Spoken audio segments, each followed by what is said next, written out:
working on the muscles of the torso and neck, we'll finish off with the muscles of Chapter 8. So our first muscles we're going to talk about are found in the cervical region, so the back of the neck. We're going to have splenius capitis and semispinalis capitis.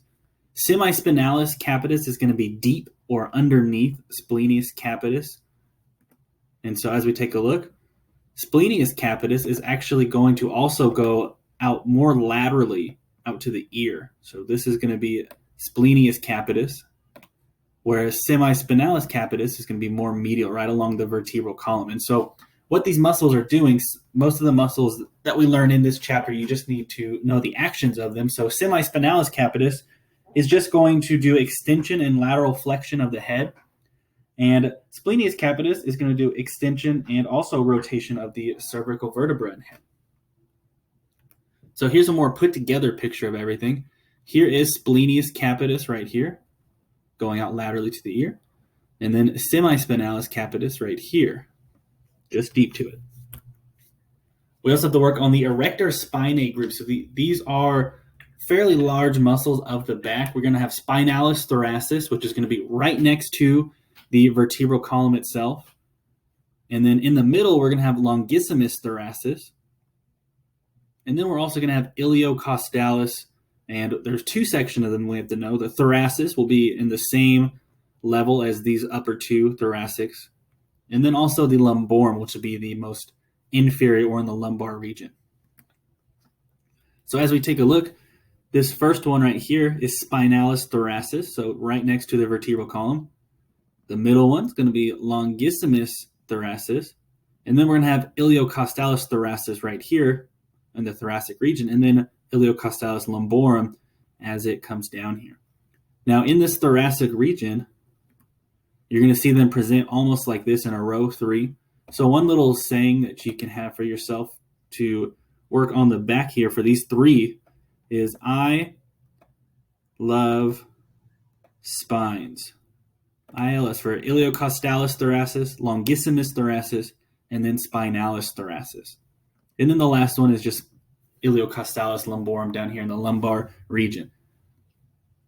Now what these are doing for spinalis thoracis, so this one right here next to the vertebral column, it's just going to be doing extension of the vertebral column.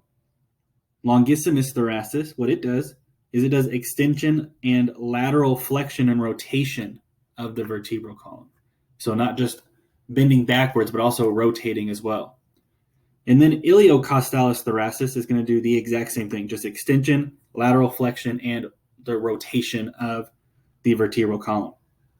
Iliocostalis lumborum down here, what it's doing is it's going to be doing the exact same thing as previously, just extension, lateral flexion, and rotation of the vertebral column.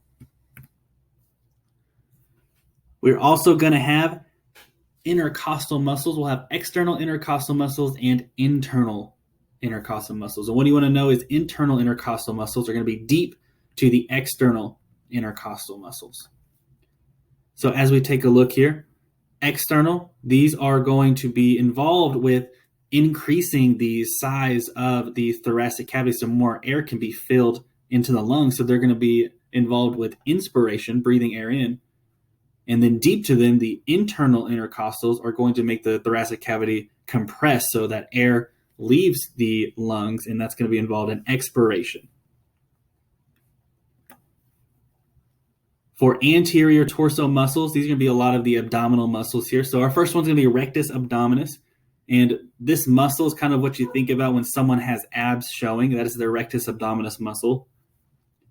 We're also going to have linea alba, which is going to be a lightish coloration that runs in between both sides of rectus abdominis. So that's called linea alba. We're also going to have 2 oblique muscles. We'll have external oblique and internal oblique. And internal oblique is going to be deep to the external. And then the deepest of all these abdominal muscles is going to be transverse abdominis or transversus abdominis. And the fibers are just going to go transversely.